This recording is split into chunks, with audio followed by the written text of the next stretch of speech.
이제 눈을 조금 시간으로 100년을 보았다면요, 이제 여러분들의 시야를 세계적으로 한번 넓혀가지고 세계 인구가 어떻게 될 건가 하는 걸 간략하게 말씀드리겠습니다. 우리나라, 일본하고 인구가 막 향후 줄어들 거라고 그러는데 세계 인구는 어떻게 될 것 같습니까? 세계 인구는 앞으로 늘어납니다. 그래서 지금 식량난, 뭐 이런 거, 환경 이런 걸 고민하는 이유가 세계 인구는 앞으로 늘어날 거로 보는 겁니다. 지금 한 75억 되는 것이 2030년 되면 85억, 그 뭐 2050년 되면 거의 100억에 육박한다고 보고 있으니까요. 우리나 일본은 인구가 줄어든다고 고민을 하지만은 세계적으로는 인구가 늘어날 것을 고민을 한다는 것입니다. 그래서 시야를 돌려보면은 세계는 이렇게 변하는구나, 이렇게 보실 수 있을 겁니다. 그 중에 어디에서 인구가 가장 세계의 이런 인구 증가를 가장 많이 움직일 부분이 어디일 것 같습니까? 그러니까 가장 세계 인구의 증가를 가장 뒷받침할 부분은 어디일 것 같습니까? 어느 지역, 어느 대륙일 것 같습니까? 예, 아프리카입니다. 그래서 중국에서 지금 아프리카에 자원도 있지만은 엄청 투자를 해대고 있죠. 일종의 프론티어 마켓에 대한 투자인데요. 아프리카 저 대륙 한번 보십시오. 지금 한 12억 명 정도 되는 것이 2030년에는 17억 명, 2050년에는 25억, 그 다음에 2100년에는 거의 뭐 한 45억 정도까지 증가할 것으로 보고 있습니다. 아프리카 인구가 이렇게 증가하는 것이 이제 질병들이 자꾸 많이 통제되고 있기 때문에 증가하는 것이고요. 질병, 뭐 가난, 뭐 이런 것들이 이제 좀 통제되는데 아직도 뭐 아직 멀었습니다. 이런 부분들이 이제 아프리카는 그래서 좀 두고 봐야 하겠지만은 그래도 많은 부분이 조금씩 자리를 잡아가고 있다고 보시면 될 것 같고요. 그다음에 뭐 아시아 인구는 증가했다가 이제 감소합니다. 아시아 인구의 증가는 어디에서 이끌 것 같습니까?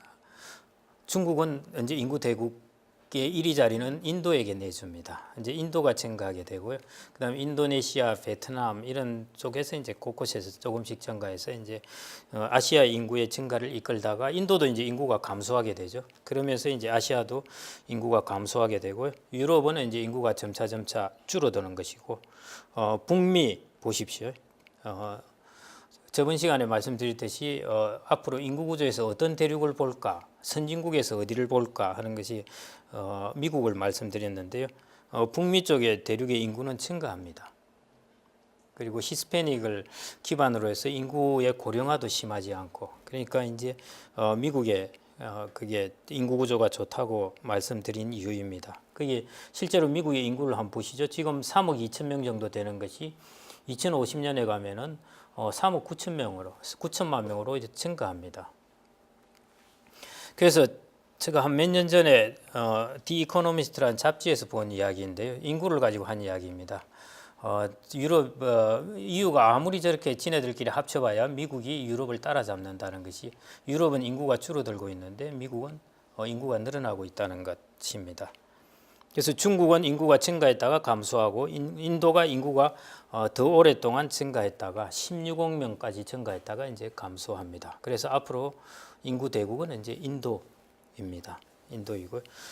이제 인도네시아 뭐 이런 나라들이 이제 증가하는 것인데, 그래서 결국 세계 인구는 크게 요약해서 말씀드리면은 앞으로 계속 증가하고 거의 100억 명을 향해서 달려갈 것이기 때문에 식량난이라든지 이런 것은 계속, 그래서 농업이 유망하다 이야기를 하는 것이 이런 부분 때문입니다. 그 중에서 이제 아프리카 대륙이 그 흐름을 주도하고 있고, 선진국 중에서는 미국이 꽤 안정된 인구를 가지고 있다, 이렇게 보시면 될 것 같습니다. 그래서 이민을 가시더라도 미국으로 가시는 게 낫습니다. 왜냐하면 받쳐줄 젊은 사람들이 많기 때문에.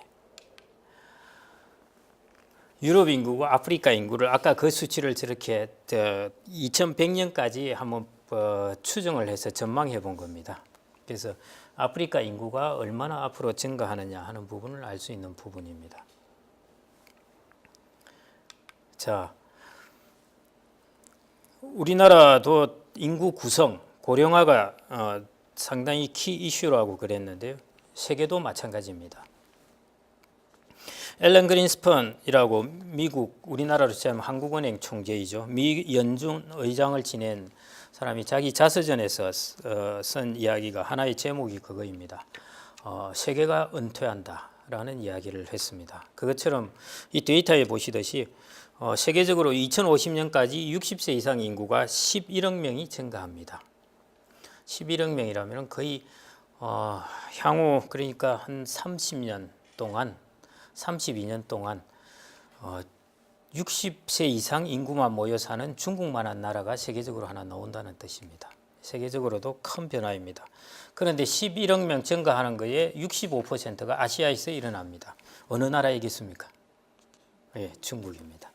그래서 앞으로 고령 우리나라가 뭐 그 60세 이상 인구에 들어가는 숫자는 중국의 거의 뭐 10분의 1에 못 미치니까요. 주된 흐름은 중국이 다 잡고 있습니다. 향후에 고령 시장에서 중국이 얼마나 중요한가 하는 것을 볼 수가 있고요. 이 수치를 보시면은 이게 60세 이상 인구입니다. 60세 이상 인구인데 2017년 대비해서 2050년에 많이 증가하게 되죠. 지금 한 10억 명이 조금 덜 되는데 이게 2050년이면 거의 20억 명으로 증가해서 11억 명이 증가한다는 것입니다. 그 증가에서 이제 아프리카, 아시아 이러는데 11억 명 증가한 거에서 7억 2천만 명이 증가하는 것이 바로 아시아에서 일어나고요. 그 열을 쭉 따라서 내려가 보면은 7억 2천만 명에서 쭉 따라 내려가 보시면 됩니다.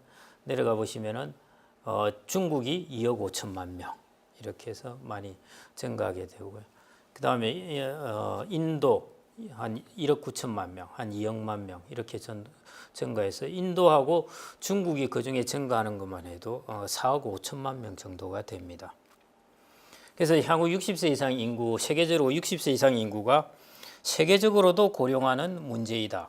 인데 그중에서 아시아 국가들이 65% 이상 차지할 정도로 아시아 국가들이 그 고령화를 주도하게 되고 그중에서도 아시아 국가 중에서도 중국과 인도가 그것을 주도하게 된다. 이렇게 보시면 될 것 같습니다. 중국이 초기에 주도하고 그 다음에 또 한 10년, 20년 흐르면은 인도가 뒤따라서 그걸 주도하게 됩니다. 그래서 고령 산업에서 우리가 그 좋은 기업, 경쟁력이 있는 기업을 가지고 있다면은 향후 그 산업은 계속 뻗어나갈 수 있는 좋은 토양을 가지고 있다고 볼 수가 있겠습니다.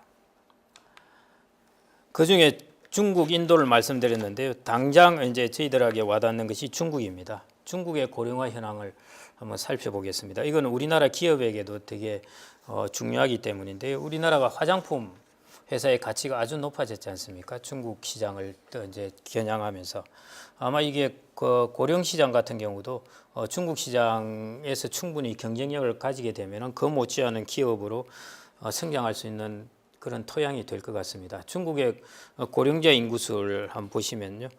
한번 보시죠. 2015년에 65세 이상 인구입니다. 이거는 1억 3천 명에다가 2025년에는 뭐 1억 9천만 명 이런 식으로 막 증가합니다. 이 수치가 많다 보니까 이제 여러분들이 드디어 머리에 조금 지가 나기 시작하실 텐데 2025년에부터 2035년 여기까지는 거의 매 10년 내 보면은 2015년, 2025년에서 6,400만 명, 그 다음에 또 10년 동안에는 8,600만 명에서 연평균 증가가 한 해 65세 이상 인구 증가가 640만 명 그리고 860만 명 이렇게 증가한다는 것입니다. 그러니까 뭐 중국의 고령자 숫자는 우리가 상상하지 못할 정도로 엄청난 규모이고요.